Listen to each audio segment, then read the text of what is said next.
భద్రాద్రి రాముడు అలాగే రామాయణంలోని రాముడే భద్రాచలంలో ఉంటారని మనందరం కూడా భావిస్తాం. అక్కడ చివరికి పర్ణశాల ఉంది, అక్కడ జరిగేటువంటిది సీతారామ కళ్యాణం. కానీ ఈ దఫా రామనారాయణుడు లాంటి పదాలు, సీతామహాలక్ష్మి లాంటి పదాలు వాడటం మీదన కొంతమంది అబ్జెక్ట్ చేసినటువంటి అంశాన్ని వివాదం ప్రారంభమైంది. ఎందుకంటే గతంలో అట్లాగా మాట్లాడాలని, పేరు మార్చాలని చినజీరు స్వామి ఆధ్వర్యంలో ప్రయత్నిస్తే దాన్ని అక్కడ ఉన్నటువంటి అర్చకులు వ్యతిరేకించారు. అప్పుడు మీడియా కూడా హైలైట్ చేసింది. ఆ తర్వాత దాంట్లో వెనక్కి తగ్గారు కేసీఆర్. అందుకని కేసీఆర్కి వ్యతిరేకం అయ్యారు చినజీరు స్వామి. చివరిలో మళ్ళీ కలుపుకెళ్లే ప్రయత్నం చేసినా అప్పటికి కథ మారిపోయింది. దానికి బదులుగా యాదాద్రి డెవలప్మెంట్ అన్నటువంటి దాని మీద దృష్టి సారించారు కేసీఆర్.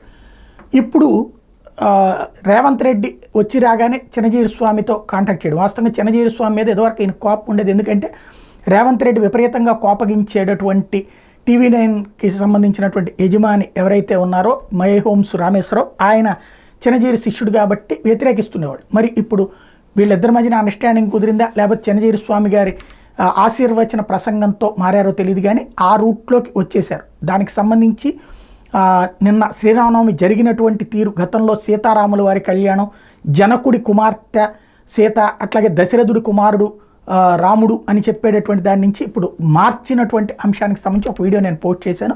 దాని మీద వ్యక్తమవుతున్న అభ్యంతరాల మీద. దీని మీద మరొక కోణం ఏంటంటే చినజీరు స్వామి వారి శిష్యులు దీని మీద ఏం చెప్తా ఉన్నారంటే, అక్కడ భద్రాచలంలో రాముడు ప్రత్యేకం, అక్కడ రాముడు వైకుంఠం నుంచి వచ్చిన స్వరూపం, అందుకే రామనారాయణుడు అంటారు. శంకు చక్రాలు ధరించి వైకుంఠం నుండి వస్తాడు, భద్రగిరీషుని కోరిక మేరకు రామునిగా దర్శనం ఇస్తాడు అంటూ అందువలన దాన్నే చెప్పారు తప్పించి మరేం లేదు.